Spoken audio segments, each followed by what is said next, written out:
world, it's Keely and I'm back for another video featuring Zoe. Can you see she just popped her head up? She's been under a blanket for the last couple hours sleeping, but she popped her head up to say hi.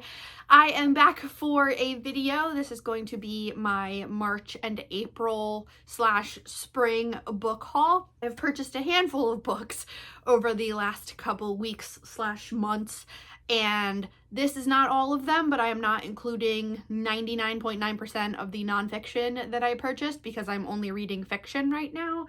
But I wanted to go through and show you guys all of the books, talk to you about the ones that I've read, my reading plans of the ones that I'm showing you, maybe a little bit, because I also don't want to spoil my May and like summer TBRs, but it's just kind of what I'm thinking of. I also have a bag here of books from the library to show you guys.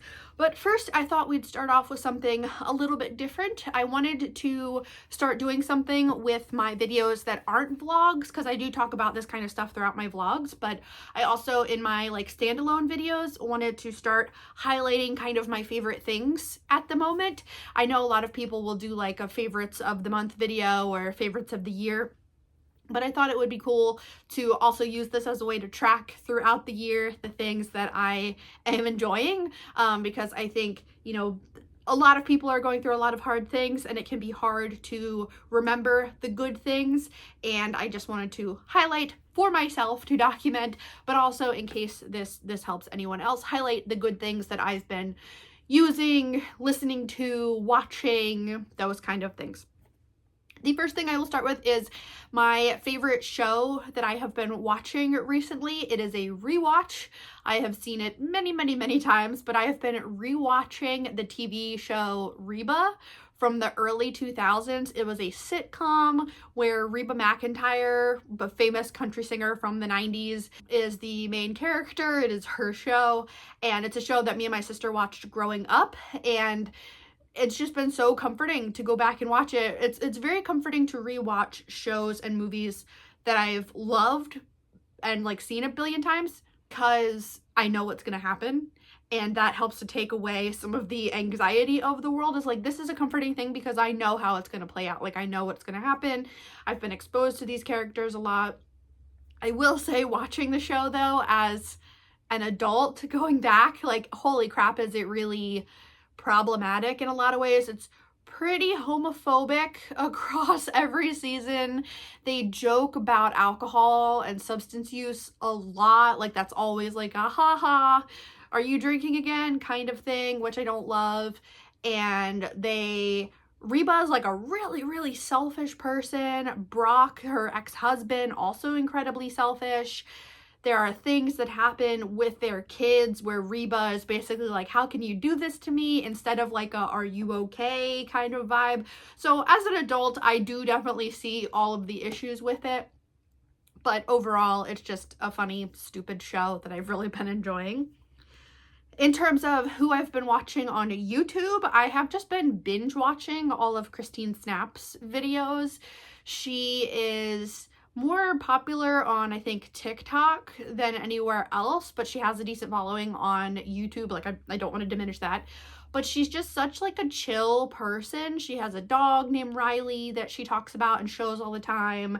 She does all these challenge videos of like trying to do recipes without like make food without following a recipe.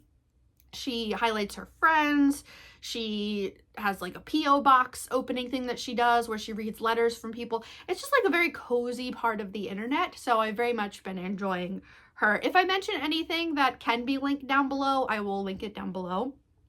In terms of music, I have been listening to the same couple albums over and over again, but the main one that I've been listening to is the new Bloodywood album, which is an Indian metal band, and their new album just came out called New Delhi, and me and my husband have been listening to it a lot, really, really enjoying it. And then like other stuff, like tangible things, I thought I would show you. Something I have been loving this month, these last couple months, honestly, has been a water tracker. So I just Googled like ways to track water intake, and I know there's like a billion different apps. There are water bottles you can buy that will like yell at you if you haven't drank water by a certain time and will track it that way. But I decided to start tracking my water. I just printed out a bunch of copies of this, and then each month I put the month at the top, and then I highlight throughout the day using a pink highlighter how many bottles of water I have drank. And I've been doing this now for just under a month of tracking my water every single day. And I have been using this water bottle, which is just from REI, like a Nalgene 32 ounce. But I know that I go through at least 2 of these a day. And so it's been amazing. 1, because I'm getting more water, but 2, because now I know how much water I drink on a day when I'm not stressed out and when my mental health is not struggling. So by like 1 o'clock, 2 o'clock in the afternoon, I know that I should have finished 1 of these. And so if I look at the bottle on my desk and I've only drank like, you know, this much, I know that my mental health is not being considered in whatever I'm doing, or that like I'm too stressed out, too focused on work, too focused on something, and I need to get up. It's also a sign that I need to stand up from my work desk. So I've really been enjoying this process of drinking more water in general, but being able to track it and then be able to apply it to like how well I'm taking care of myself, which sounds kind of stupid probably to some people. Like, of course you should drink water. Yeah, I know that. But when you get really stressed out or have really bad anxiety or depression, or, you know, you're just have a lot going on, it can be really hard to do those basic things. So that has been really working for me. So I'm going to continue to do that. I have a candle I've been loving. My husband and I love candles. We have a pretty big collection. But this one I just got, and this is just a little candle. I hope you can see that. I can't tell. But it's bluebell scent. So it smells like bluebell flowers.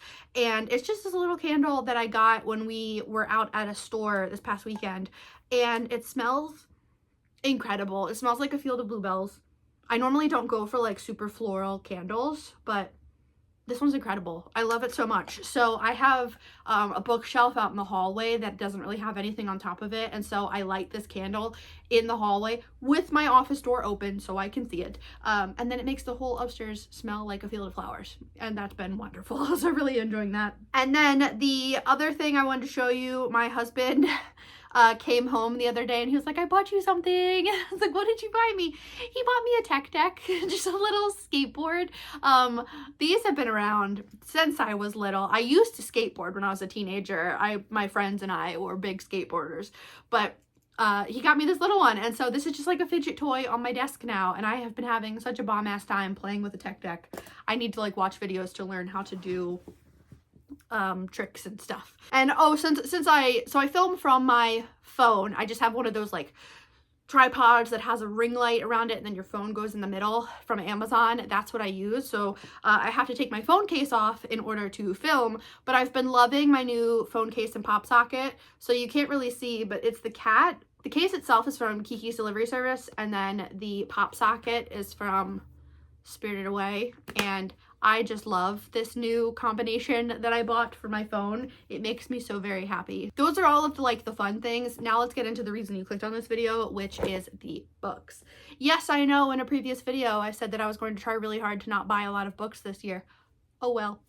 At this point in time, oh well. I am tracking though how many books I own and how many I have read, and I cannot tell you what those numbers are right now because the list is on my phone, but I believe I'm sitting at about 59% of my book collection read, which is pretty amazing. Let's get into the books. The first one I have is Wide Sargasso Sea by Jean Rhys. This is a classic that is kind of like a Jane Eyre retelling. It's pretty short.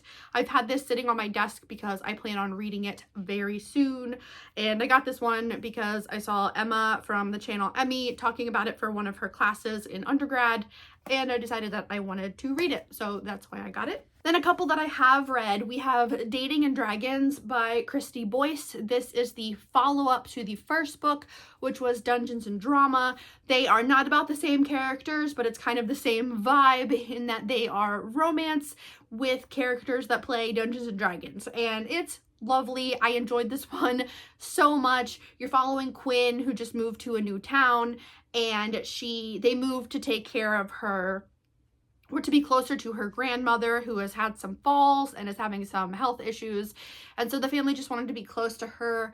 And then you find out that Quinn used to play Dungeons and Dragons with a group at school, at her old school, but they all had a falling out. And so she had kind of a crappy experience. And so now at the new school, she found a new group of friends and they play Dungeons and Dragons. And so you're following her. She's deciding if she fits into this group, if she's going to try playing again. And it was just lovely. I had such a great time with this one. I read this one in one weekend because I was just having such a fun time with it. Then another one that I read, so far I've only pre-ordered 2 books, and this was the first one. This is Everything is Tuberculosis by John Green, The History and Persistence of Our Deadliest Infection. So this is his newest nonfiction, his newest book. It's very short. I expected it to be much larger than it is, and I loved it. I thought it was excellent. He is obsessed with learning about tuberculosis, and he talks about as someone living with OCD, and a lot of his OCD is kind of centers around germs. And it's interesting then that he becomes so focused and obsessed with learning about tuberculosis and how quickly it can spread. And he talks a lot about the social determinants of health in this one, and colonization and colonialism, and the ways that we perpetuate horrible things happening to other parts of the world, including the spread of tuberculosis, when people in the United States and Canada and different parts of Europe have access to treatments, and we make it so that other people do not have that access. So this one was lovely. I had such a great time with this one. It's obviously a heavy topic to read about because you're reading about people that are incredibly sick and then people that have done some horrible things over the years, but I had a great time with this one. I thought it was great. My husband has read more John Green fiction. He got really into that when we were in grad school, but I have now read John Green's nonfiction. I read the Anthropocene Reviewed, which came out during COVID, like lockdown, and I loved that. That was just a collection of essays, and then this one is his newest one, and I really think he excels with nonfiction. I love it so much. Then we have My Brilliant Friend by Elena Ferrante. This one went around BookTube for a while when it first came out. I think this is the first in a trilogy, something like that. It says book 1, Childhood and Adolescence. It's translated from Italian by Anne Goldstein. And this one, it just sounds like it's going to be a cozy one to read in the spring. We go to the park almost every weekend, and we take coffee and we just read on a bench overlooking a lake. And I have a feeling that as the flowers come out, as it warms up, this one's just going to be such a lovely one to sit down and read. I'm hoping, please don't spoil it for me. So that's why I grabbed that one. Then another one I'm pretty excited for is The Bandit Queens by Parini Schroff. This one came out a couple years ago, and I had it from the library at different points and just never got around to it. So when I found it at the thrift store for $3, I was like, sure, I'll just go ahead and grab it. This one is about Gita, whose husband walked out on her, but the people in her village, in her town, don't know that he walked out. They think that she murdered him, and then so the other women start showing up at her house asking for help getting rid of their husbands. I've heard that it's a good time. It's like an interesting one. Report back on whether or not I enjoyed that one. Then one that I have finished is a short one. This one is Grief is the Thing with Feathers by Max Porter. This one is very, very short. It's 114 pages. I read it in one sitting on my lunch break, and I really, really enjoyed this one. This one had some mixed reviews from people over the years, but Jen Campbell absolutely loves Max Porter, loved this book, and so I decided to finally grab it. You're following a dad. His wife has just died unexpectedly, and he has 2 young sons. And each section of the book is told from the perspective of the dad, from the boys, or from the crow, because a crow shows up and starts kind of taking care of the family, and the dad interacts with the crow. And it just talks a lot about grief and loss and the ways that people show up after a loss and think that they're helping, and it's all very, like, people in general try their best, like, they're coming with good intent, they're trying to be supportive, but a lot of the times it sucks. Like, when you lose someone, nothing that anyone says will ever make it better. That's my experience, is that it doesn't matter what you say, you don't get it, and it's not helping. It's just making you feel better about helping me, even though it's not actually helping me. But that's okay, because we want people to show up. We want people to reach out and hope that people do reach out when there is a loss. I really, really enjoyed this one. I thought this was great. Okay, I think that is the last book that I've actually finished. Now let's get into all the other ones. Next one that I have is a classic. This one is The Master and Margarita, translated by Mira Ginsburg, and this one is written by Mikhail Bulgakov. And this one is an older classic that came out of the Soviet Union. And yeah, it was published in 1967. And when I was reading, like, first of all, we love that cover. But when I was reading it at the bookstore, at the used bookstore, I was like, that sounds ridiculous, and I want to read that. So it's about the devil who pays a visit to Soviet Moscow, and he shows up with like a group of people, including a fast-talking, vodka-drinking giant tomcat named Behemoth. I think that's lovely. I have no idea if I'm going to enjoy this one. I don't actually know what it's about beyond the devil showing up, but I'm very excited for this one. Then we have another Ursula K. Le Guin that I didn't have. This one just got published in this version. This one is 5 Ways to Forgiveness with an introduction by Nnedi Okorafor. I have a giant spreadsheet now where I actually sat down and I typed out all of the authors that are my favorite authors, every single book that they have written that I can find that isn't like a short story on like an Amazon original or something, and then how many of those I've read and what percentage of their like catalog I have read.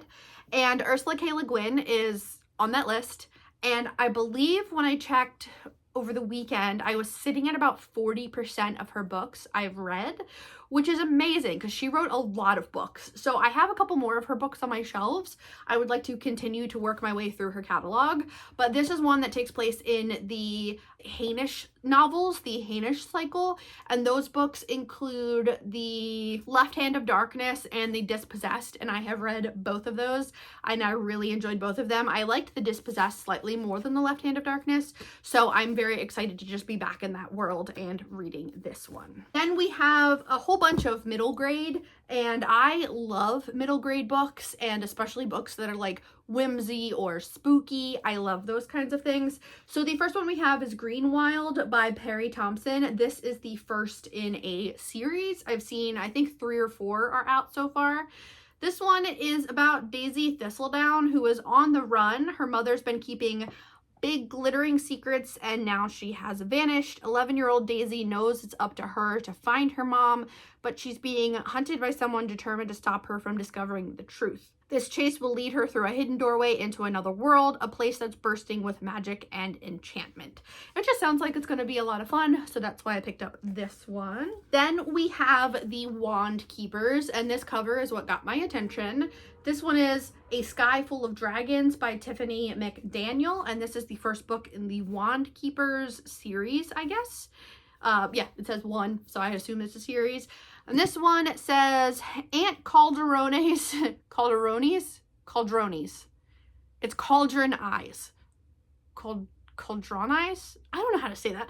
Is always looking into cauldrons. She's found everything from giggling moons to troll nose rings, but when she looks inside a purple cauldron one stormy night, she finds a girl with blue freckles. The old witch raises the girl in a crooked house with doors enchanted to smell and taste like chocolate and names her Spella. There, Aunt Caldrones teaches Spella how to make magical hats for creatures like unicorns and dragons, giants, and goblins. When Spella turns 8, she receives an invitation to Dragon's Knob, a school for wand witchery and wizardry. But on the very night Spella is set to leave, a stranger appears with a growling hat that swallows her aunt and steals her away. So she has to rescue her aunt. I love the artwork. It's so shiny, so it's hard to show you, but I love the artwork. I love the vibes of this one, so I'm hoping that I will enjoy it. Then one of those authors that I want to read all of their stuff is B.B. Alston, and so I got the second book in the Amari series. I don't know if it's only going to be a trilogy or if he's writing more, but the first one was Amari and the Night Brothers, which came out a couple years ago, and I absolutely loved it. And so this one is the second one, Amari and the Great Game. In the first book, her brother, I believe, is missing, and the only thing that's left is like a briefcase that he left in his room. And so Amari has to uncover where her brother went and what is happening.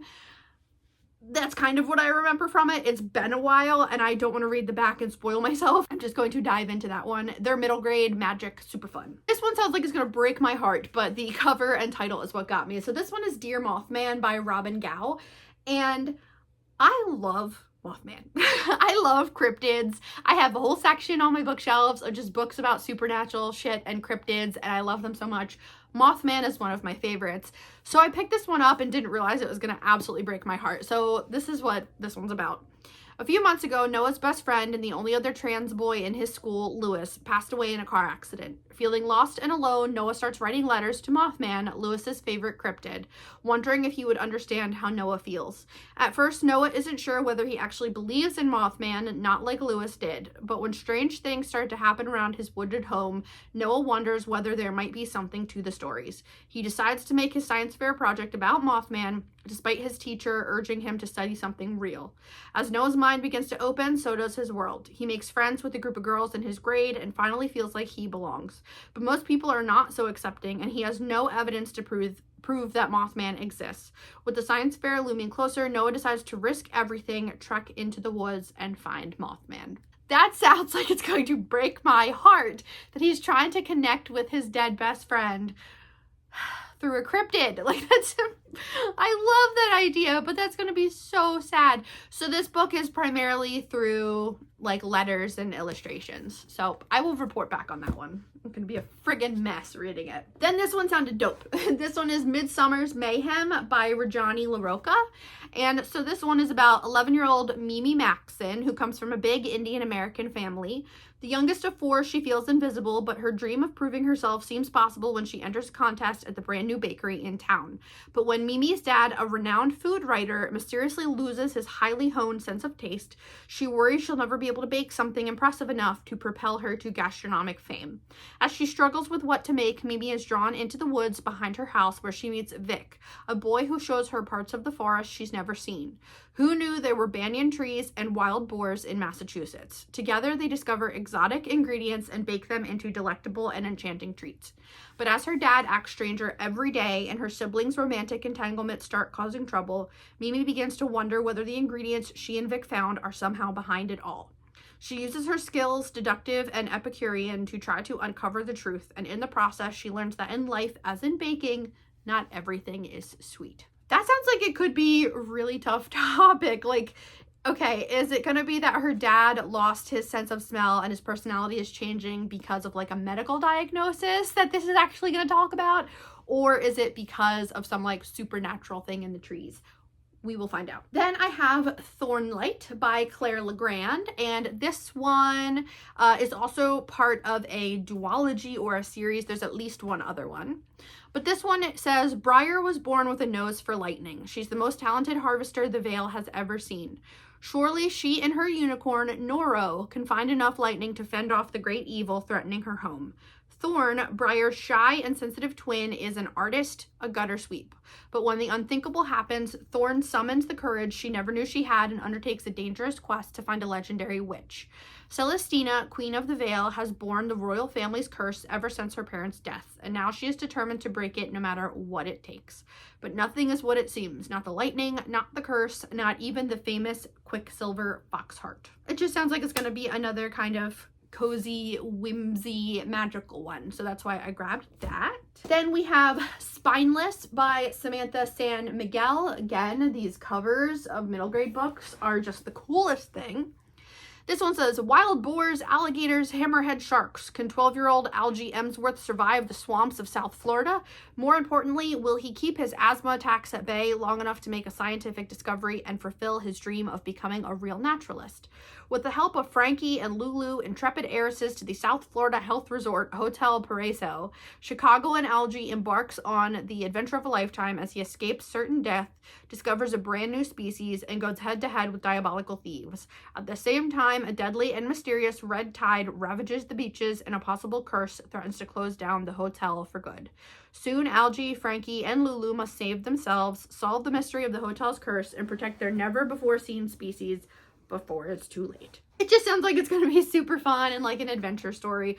Also, I freaking love stories with kids or teenagers that have asthma because I have asthma, and so it's so nice reading about kids who have people around them that like love and support them and make sure they have their inhaler and stuff. I just love that. Then I have the His Dark Materials trilogy by Philip Pullman, and I have started The Golden Compass and am going to be working my way through this trilogy over the spring. Very excited for those ones.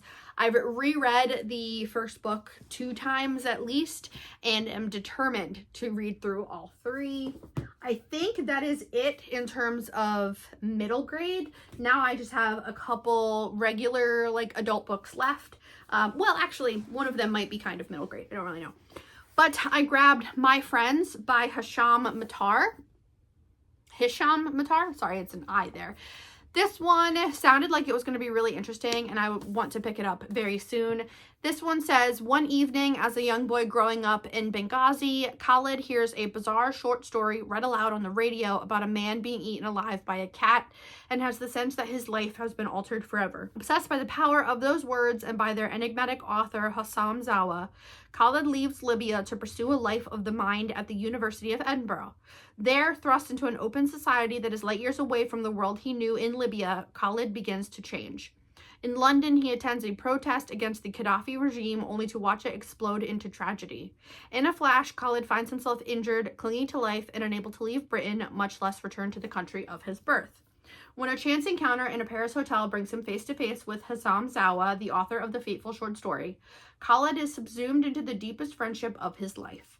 It's a friendship that not only sustains him, but eventually forces him, as the Arab Spring erupts, to confront agonizing tensions between revolution and safety, family and exile, and how to define his own sense of self against those closest to him. This one's supposed to be like a really emotional friendship story, like kind of coming of age type of story, even though he's in college. So very, very interested in this one. I haven't seen anyone talk about it, but I hope that it's good. Then I grabbed this one, which is Trust by Hernan Diaz. And this one takes place in the 1920s. And I believe within it is a novel. I think this is one of those like books within a book. The freaking thrift store put a sticker over the description on the back that won't come off, so I don't actually know what this one is about, but my husband has heard really, really good things and asked me if I read it, and so it's been on my list to get to for a long time, so I finally grabbed it. This is the one that I don't know if this is considered middle grade or young adult or adult. This one is Little Women by Louisa May Alcott. Similar to the Golden Compass and the His Dark Materials trilogy, this is one that I have tried to read a couple times over the years and never got past like the first 50 pages.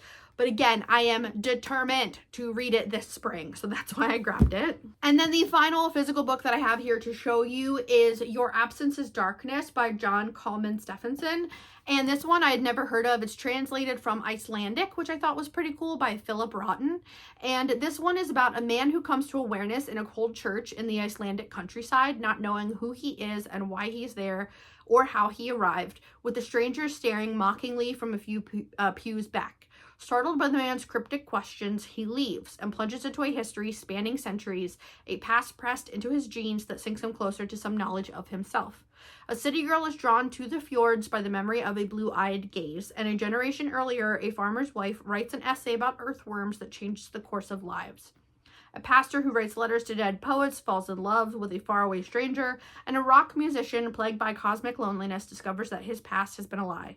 Faced with the violence of fate and the effects of choices made and avoided that cascade between them, each discovers the cost of following the magnetic needles of the heart. I thought that sounded really interesting, and so I wanted to go ahead and give it a try. And I found it at the thrift store for $3, so that's why I picked it up. And then the final book that I have purchased that I don't have to show you because I haven't gone and picked it up yet, I pre-ordered Murder by Cheesecake by... oh, what is that author's name? Give me 1 second.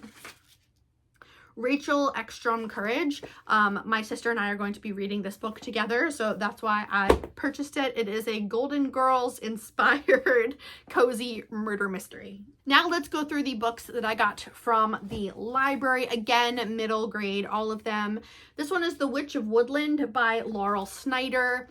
And this one says, hi, whoever is reading this, I'm Zipporah Chava McConnell, but everyone calls me Zippy. Things used to be simple until a few weeks ago. Now my best friend B is acting funny. Everyone at school thinks I'm weird, and my mom is making me start preparing for my bat mitzvah, even though we barely ever go to synagogue. The only thing that still seems to make sense is magic. The thing is, I'm a witch. I've been casting spells since I was little, and even if no one else wants to believe in magic anymore, it has always made sense to me, always felt true. But I was still shocked the day I found this strange red book at the library and I conjured something. A girl, actually. A girl with no memory and wings like an angel. You probably don't believe me, but I swear it's the truth. Miriam is like no one else I've ever met. She's proof that magic is real, and it's hard to explain this part, but I know that we're connected. That means it's up to me to help Miriam figure out what she is and where she came from. I love books about kids discovering their magic. I'm very excited for this one. Then we have Lay and the Fire Goddess by Malia Monakea. I don't know how to say that. This one says curses aren't real. At least that's what 12-year-old part Hawaiian Anna Leilani Kemaehu thinks when she listens to her grandma's folk tales about sacred flowers and family guardians. Anna's friends back home in Colorado don't believe in legends either. They're more interested in science and sports. Real, tangible things that stand in total contrast to Anna's family's embarrassing stories. So when Anna goes back to Hawaii to visit her tutu, she has no interest in becoming the heir to her family's history. She's set on having a touristy, fun vacation. But when Anna accidentally insults Pele, the fire goddess, by destroying her lehua blossom, a giant hawk swoops in and kidnaps her best friend, and she quickly learns just how real these mo'olelo are. In order to save her friends and family, Anna must now battle mythical creatures, team up with demigods and talking bats, and evade the traps Pele hurls her way. If Anna hopes to undo the curse, she'll have to dig deep into her Hawaiian roots and learn to embrace all of who she is. That sounds like a lot of fun. I've never, as far as I know, never read any books that have to do with like Hawaiian. Is mythology the right word? I don't know if that's the right word. Culture. We'll say culture because I don't know what the word is. But that one sounds like it's going to be a lot of fun. Then again on that list of authors that I'm trying to work through all of their books, one is T. Kingfisher. And this one is A Sorceress Comes to Call. I've read 5 or 6 T. Kingfisher books and I'm continuing to work my way through all of their stuff. This one says, Cordelia knows her mother is unusual. Their house doesn't have any doors between rooms because there are no secrets in this house. And her mother doesn't allow Cordelia to have a single friend, unless you count Falada, her mother's beautiful white horse. The only time Cordelia feels truly free is on her daily rides with him. But more than simple eccentricity sets her mother apart. Other mothers don't force their daughters to be silent and motionless for hours, sometimes days on end. Other mothers aren't evil sorcerers. So when her mother unexpectedly moves them into the manor home of a wealthy older squire and his kind but keen-eyed sister Hester, Cordelia knows this welcoming pair are to be her mother's next victims. But Cordelia feels at home for the very first time among these people, and as her mother's plan darken, she must decide how to face the woman who raised her to save the people who have become family. I love T. Kingfisher's brain. Their stories are just so weird but so cozy at the same time. I've really enjoyed all of the stuff that I've read from this author, so excited for that one. I don't think that one's middle grade, it's just in the pile. We have The Grace of Wild Things by Heather Fawcett. Heather Fawcett is writing the Emily Wilde fairy books. I read the first one of that one and haven't read the next couple. I've also read Ember and the Ice Dragons from this author and really enjoyed it. So this one says, Grace has never been good at anything except magic, not that anyone believes her. While other children are adopted from the orphanage, nobody wants Grace. So she decides to make a home for herself by running away and offering herself as an apprentice to the witch in the woods. After all, who better to teach Grace to use her magic? Surely the witch can't be that bad. But the witch is that bad. She steals souls for spells and gobbles up hearts. So Grace offers a deal. If she can learn all 150 spells in the witch's grimoire, the witch will make Grace her apprentice. But if Grace fails, the witch can take her magic. The witch agrees, and soon an unexpected bond develops between them, but the spells are much harder than Grace expected. When a monster from the witch's past threatens the home Grace has built, she may have to sacrifice more than herself to save it.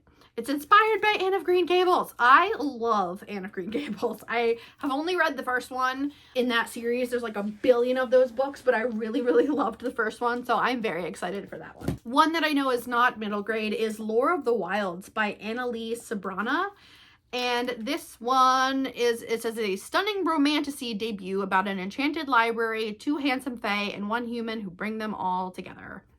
In a land ruled by ruthless fae, 20-year-old Lore Alamayu's village is trapped in a forested prison. Lore knows that any escape attempt is futile. Her scars are a testament to her past failures. But when her village is threatened, Lore makes a desperate deal with the Fae Lord. She convinces him that she will risk her life for wealth, but really she's after the one thing the Fae covet above all, magic of her own. As Lore navigates the hostile world outside, she's forced to rely on 2 Fae males to survive. When undeniable chemistry ignites, she's not just in danger of losing her life, but also her heart to the very creatures she can never trust. This one gave me a little bit of Fortuna Sworn vibes, only because it's like romantasy with Fae. Hoping that one's good. And then the final one I have is the final middle grade, and this one is The Grimsbane Family Witch Hunters by Joan Reardon. And this one says, ever since the most powerful witch in the Midwest cursed the Grimsbane men to die untimely and unusual deaths, generation after generation of Grimsbane women have been hunting the Watcher and every other monster that threatens their town, hoping to break the curse. Hunter in training and frequent troublemaker Anna Grimsbane wishes her family would let her join the hunt before she and her twin brother turn 13, the day Billy's curse begins. She gets her wish sooner than expected, though, when Billy runs away to go after the Watcher himself. With just hours until the curse turns Billy into an accident-prone walking disaster, it's up to Anna and her friends, Suvi and Rosario, to find him. But the Watcher's woods are crawling with cryptids, most of whom hate humans, and all of whom hate the Grimsbanes in particular. And the deeper Anna and her friends get into the forest, the more it becomes evident that Anna knows much less about the world of witches and monsters than she'd thought. As the clock ticks toward midnight, she'll have to learn fast or her brother won't be the only Grimsbane facing a grimly demise. Super spooky, super fun. Very much excited for that one. So that is all of the books that I have. I have finished a handful of books so far this year.